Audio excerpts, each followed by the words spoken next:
BCB সভাপতি হয়েছেন তামিম ইকবাল। এবারই কি জাতীয় দলে ফিরবেন সাব্বির রহমান? পাকিস্তানের বিপক্ষে সুযোগ পেয়েও কাজে লাগাতে পারেনি আফিফ। টানা ব্যর্থ হয়ে বাদ পড়েছেন জাকের আলী এবং নুরুল হাসান সোহান মিডল অর্ডারে। তাই শেষ আস্থা হতে পারে সাব্বির রহমান। পাকিস্তানের বিপক্ষে পাবেন কি আরও একটা সুযোগ? সেই সম্ভাবনা নিয়ে বিস্তারিত জানবো রিপোর্ট। পালাবদলের হাওয়া বইছে বাংলাদেশ ক্রিকেট বোর্ডে। আমিনুল ইসলাম বুলবুলকে হটিয়ে বিসিবির সভাপতি আসনে বসলেন সাবেক অধিনায়ক তামিম ইকবাল খান। তাই তো প্রশ্ন উঠেছে বোর্ডের অভ্যন্তরীণ এমন পরিবর্তনের সাথে স্কোয়াডেও কি আসবে বদল? নাজমুল হোসেন পাপনের আমলে জাতীয় দল থেকে বাদ পড়েছিলেন সাব্বির রহমান। এরপর ফারুক আহমেদ কিংবা সবশেষ আমিনুল ইসলাম বুলবুল 3 মেয়াদের একটিতেও জাতীয় দলের মুখ দেখেননি এক সময়ের দেশ সেরাই পাওয়ার হিটার। তবে তামিম ইকবালের আগমনে অবশেষে কি কপাল খুলবে সাব্বিরের?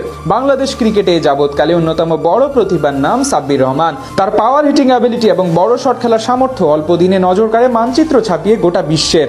একবার তো তাকে বাংলাদেশের বিরাট কোহলি বলে আখ্যা দিয়েছিলেন অজি কিংবদন্তি স্পিনার নাথান লায়ন। একসময় টি-20 ওয়ানডে ফরম্যাটে দলের অপরিহার্য সদস্য ছিলেন সাব্বির। সেখান থেকে প্রায় 4 বছর হতে চলল দেশের জার্সিতে আর ফেরা হয়নি তার। তবে বর্তমানে বাংলাদেশের বেগতিক অবস্থা এবং আসন্ন নিউজিল্যান্ডের বিপক্ষে সিরিজে মূল খেলোয়াড়দের অনুপস্থিতি নতুন করে ভাবিয়ে তুলছে তাকে নিয়ে। সবশেষ পাকিস্তানের বিপক্ষে ওয়ানডে ফরম্যাটে মিডল অর্ডারের জন্য ব্যাক করানো হয়েছিল আফিফ হোসেন ধ্রুবকে।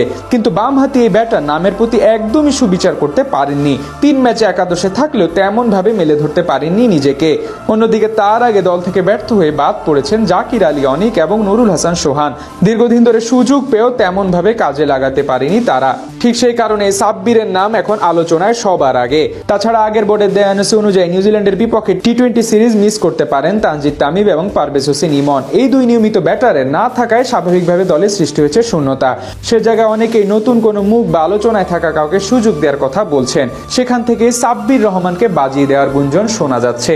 সবশেষ এনসিএল ওয়ানডে ফরম্যাটের ম্যাচে বেশ ভালোই পারফরমেন্স করেছিলেন তিনি। 73 রানের অসাধারণ একটি ইনিংস ছিল তার নামের পাশে। এছাড়া খেলার ধরনেও বেশ ইতিবাচক পরিবর্তন এনেছেন এই হার্ড হিটার। 2026 বিপিএল এ যা চোখে পড়েছে উল্লেখযোগ্য হারে। এর আগের বিপিএলও দারুণ ব্যাটিং করেছিলেন এই ব্যাটার। ঢাকা ক্যাপিটালসের জার্সি গায়ে দীর্ঘদিন পর রাস্তায় প্রতিদান দেন তিনি। 9 ম্যাচে 189 রান করেন, প্রায় 160 স্ট্রাইক রেট এবং 31.5 গড়ে। ঠিক সেই কারণেই সাব্বিরের নাম আসছে নিউজিল্যান্ডের বিপক্ষে সিরিজের পূর্বে। একে একে যেহেতু সবাইকে পরীক্ষা করে দেখা হয়েছে, সেখান থেকে আরও একবার সাব্বিরকে সুযোগ দেওয়ার পক্ষে অনেক ক্রিকেট বিশ্লেষকরা।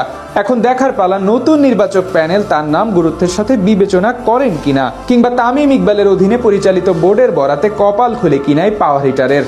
পালাবদলের হাওয়া বইছে বাংলাদেশ ক্রিকেট বোর্ডে। আমিনুল ইসলাম বুলবুলকে হটিয়ে বিসিবির সভাপতি আসনে বসলেন সাবেক অধিনায়ক তামিম ইকবাল খান। তাই তো প্রশ্ন উঠেছে বোর্ডের অভ্যন্তরীণ এমন পরিবর্তনের সাথে স্কোয়াডেও কি আসবে বদল? নাজমুল হোসেন পাপনের আমলে জাতীয় দল থেকে বাদ পড়েছিলেন সাব্বির রহমান।